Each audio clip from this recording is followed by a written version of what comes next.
আজকে আমরা চন্দ্রিমাদির এই প্রোগ্রামে এসছে, এই উৎসব। আমরা মাঠের লোক, মাঠে একটু বক্তব্য অন্যরকম রাখতে ভালোবাসি, কিন্তু আজকে এই উৎসবে এসে আমরা খুব খুশি। আমি আছি, আমার ছোট ভাই অসীম, অর্ণব, এরাই এসছে। আমাদের ক্লাবের কর্মকর্তা তিলকদাকে আমি ধন্যবাদ জানাতে চাই। তার সাথে সাথে এই যে আজকে উৎসবটা যারা অর্গানাইজ করছে, লাস্ট 15 বছর বেশি ধরে এই যে উৎসবটা চলছে এখানে, আমরা খুব খুশি।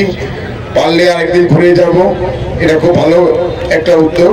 আর দিদিকে আমি ধন্যবাদ জানাতে চাই, যেহেতু আমাদের প্লেয়ারকে এই জায়গায় আসতে একটা সুযোগ দিয়েছে বলে।